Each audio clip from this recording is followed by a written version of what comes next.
আসসালামু আলাইকুম এভরিওয়ান। এই ভিডিওতে আমি কথা বলবো জিরান্ড এবং প্রেজেন্ট পার্টিসিপল নিয়ে। সো জিরান্ড এবং প্রেজেন্ট পার্টিসিপল এই দুইটা নিয়ে আমাদের কনফিউশন হয়, আর কারণ হচ্ছে দুইটাই ভার্ব ওয়ান প্লাস আইএনজি, অর্থাৎ দুইটা দেখতে একই রকম। সো এই দুইটাকে কিভাবে খুব সহজে আইডেন্টিফাই করা যায় এই ব্যাপারে আজকে আমি কথা বলবো এই ভিডিওতে। সো ভিডিওটা দেখতে থাকুন। So I have written here 4 examples. So example গুলো যদি আপনি দেখেন, প্রত্যেকটা সেন্টেন্সে একটা করে ভার্ব ওয়ান প্লাস আইএনজি দেওয়া আছে। এখানে ফার্স্ট ওয়ান রানিং, পরেরটা হচ্ছে রোলিং, তারপরে ওয়াকিং এবং তারপরেটা হচ্ছে সুইমিং।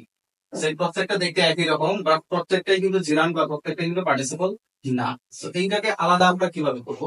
সো প্রথমে আমরা আসলে দেখি জিরান জিনিসটা কি এবং তার কাজটা কি।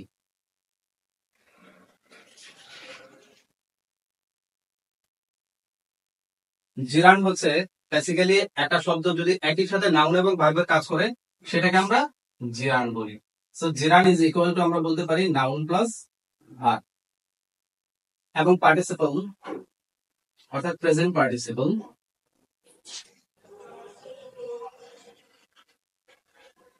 প্রেজেন্ট পার্টিসিপল মূলত এমন একটা শব্দ যে শব্দটা একই সাথে অ্যাডজেক্টিভ এবং ভার্বের কাজ করে। অর্থাৎ আমরা বলতে পারি অ্যাডজেক্টিভ প্লাস ভার্ব। অর্থাৎ দুইটা শব্দ ভার্বের কাজ করবে, পাশাপাশি একটা শব্দ নাউনের কাজ করবে এবং আরেকটা হচ্ছে অ্যাডজেক্টিভের কাজ করবে। সো আসলে নাউন এবং অ্যাডজেক্টিভের কাজগুলা কিভাবে করে এবং সেটা আমরা দেখি কিভাবে বুঝবো, সেটা আমরা একটু এক্সাম্পল গুলো দেখি। তো প্রথম এক্সাম্পল হচ্ছে the running water is cold. So basically এই যে রানিং ওয়াটার, আমরা জানি একটা অ্যাডজেক্টিভ সবসময় নাউনকে মডিফাই করে। সো যখন আমরা প্রেজেন্ট পার্টিসিপল খুঁজবো তখন অবশ্যই আমরা প্রথমে বোঝার চেষ্টা করবো যে প্রেজেন্ট পার্টিসিপলটা অ্যাডজেক্টিভের কাজ করবে। সো ভার্বের কাছে ডেফিনেটলি করবে, সবগুলোই সেম, বাট আমরা দেখবো অ্যাডজেক্টিভের মতো কাজ করছে কিনা। সো প্রথম সেন্টেন্সটা রানিং ওয়াটার। সো কোন সেন্টেন্স অ্যাডজেক্টিভ হইতে গেলে সো নর্মালি সেটা একটা নাউনের দোষ গুণ সংখ্যা পরিমাণ বা অবস্থান বোঝায়। সো এই জন্য আসলে আমরা দেখবো ওই অ্যাডজেক্টিভের পরে কোনো নাউন আছে কিনা। তো আমার প্রথম সেন্টেন্সে রানিং এর পরে ওয়াটার নাউন দেওয়া আছে, তার মানে হচ্ছে এই রানিং শব্দটা ওয়াটারকে মডিফাই করছে। এটা হচ্ছে একটা উপায় বোঝা।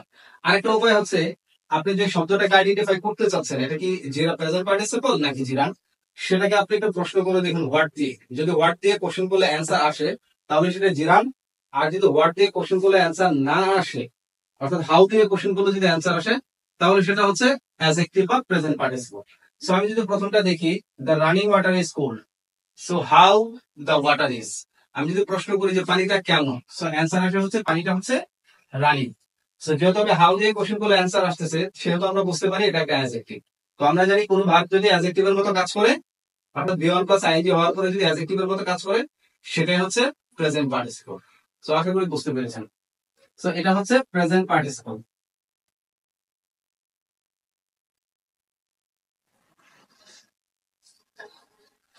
ওকে, 2 নম্বর এক্সাম্পল রোলিং স্টোন। এখানেও সেম জিনিস। তো আমরা বলছি অ্যাডজেক্টিভ যদি একটা সেন্টেন্স হয় সেক্ষেত্রে অবশ্যই এটা একটা নাউনকে মডিফাই করে। সেই জন্য আমরা দেখবো ওই ভার্ব ওয়ান প্লাস আইএনজির সাথে কোনো নাউন আছে কিনা। তো এখানে একটা নাউন দেওয়া আছে, সেটা হচ্ছে স্টোন। অর্থাৎ এই রোলিং শব্দটা স্টোন নাউনকে মডিফাই করতেছে। খুবই সিম্পলি এটা বোঝাই যাচ্ছে যে রোলিং স্টোন, অর্থাৎ স্টোনটা কেমন, how is the stone, the stone is rolling. So আমরা হাউ দিয়ে প্রশ্ন করে যেটা অ্যান্সার পাচ্ছি সেটা একটা অ্যাডজেক্টিভ। আর কোন ভাব কোন শব্দের সাথে বা ভার্বের সাথে যদি আইএনজি যুক্ত হওয়ার পরেও সেটা অ্যাডজেক্টিভের মতো কাজ করে, সেটাই হচ্ছে প্রেজেন্ট পার্টিসিপল। সো এখানে এই রোলিং শব্দটাও একটা present participle. Present participle. C number, পরবর্তীতে আরো 2টা এক্সাম্পল আছে এখানে। So number 1, walking is a good exercise. So এই যে ওয়াকিং শব্দটা, এটাও কিন্তু দেখতে আগের গুলোর মতোই, রানিং, রোলিং, ওয়াকিং, সুইমিং, এটাও verb one plus ING.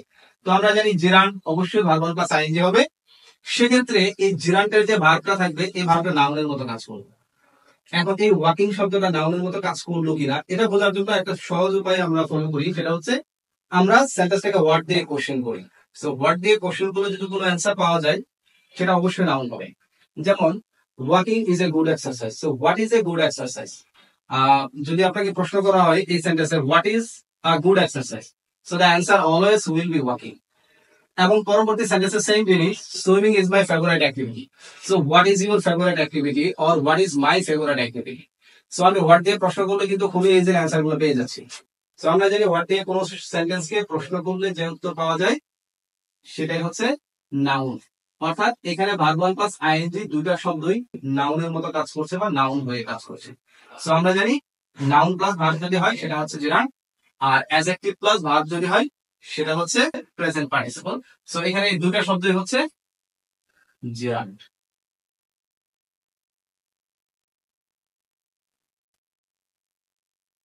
So আশা করি সবাই বুঝতে পেরেছেন। সো আজকে এই পর্যন্তই। Thanks for watching this video. পরবর্তীতে তারপরে দেখা হবে। তখন সবাই ভালো থাকবেন। আল্লাহ হাফেজ।